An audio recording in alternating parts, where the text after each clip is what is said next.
නීත්‍යානුකූල නැති ආකාරයෙන් අතිකාල ලෙස රුපියල් කෝටි 100කට අධික මුදලක් තැපැල් දෙපාර්තමේන්තුව සිය සේවකීන්ට ගෙවා ඇති බව විගණන වාර්තාවකින් හෙළි වී තිබෙනවා.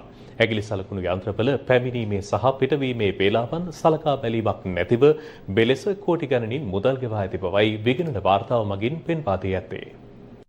තැපැල් දෙපාර්තමේන්තුවේ 2024 වර්ෂයට අදාළව කාර්ය සාධන වාර්තාවෙහි ඇතුළත් විගණන වාර්තාවෙහි මේ බව සඳහන් කර ඇත්තේ. ඒ අනුව ඇඟිලි සලකුණු යන්ත්‍රයක් සවිකර තිබුණද පැමිණීමේ හා පිටවීමේ වේලාවන් සලකා බැලීමෙන් තොරව පස්වරු 4:15ට තැපැල් මූලස්ථානයෙන් පිටත්වන සේවකයන් රාත්‍රී 7, 8, 9, 10 යන වේලාවල් දක්වා රාජකාරී සිදු කළ බව සාවද්‍ය ලෙස සඳහන් කරමින් රුපියල් 70,24,144ක අතිකාල දෙපාර්තමේන්තුව ගෙවා තිබෙනවා.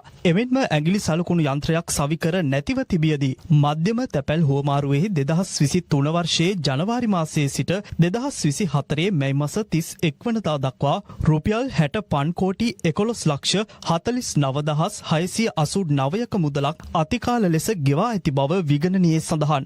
ඒ සේවකයන් 28,403 දෙනෙකුටයි. ඇඟිලි සලකුණු යන්ත්‍රයක් සවිකර නැති පසුබිමක පාලක විමර්ශන කාර්යාලයේ 2020 වසරේ ජනවාරි 1 වනදා සිට 2024 වසරේ මැයි මාස 31 වනදා දක්වා සේවකයන් 7 දෙනෙකු වෙනුවෙන් රුපියල් 40,67,021ක මුදලක් අතිකාල ලෙස ගෙවා තිබෙනවා. එමෙන්ම ඇඟිලි සලකුණු යන්ත්‍රයේ පැමිණීමේ හා පිටවීමේ වේලාවන් සලකා බැලීමකින් තොරව දිසා ගිණුම් කාර්යාල 14 විසින් 2024 වර්ෂයේ ජනවාරි සිට ජුනි දක්වා රුපියල් 37 කෝටි 38 ලක්ෂ 74,705ක අතිකාල දීමනා ගෙවා ඇති බව විගණන වාර්තාවේ සඳහන්. මේ අතර ඇඟිලි සලකුණු යන්ත්‍රයේ පැමිණීමේ සහ පිටවීමේ වේලාවන් සලකා බැලීමකින් තොරව තැපැල් ප්‍රවාහන අංශයේද අතිකාල දීමනා ගෙවා තිබෙනවා.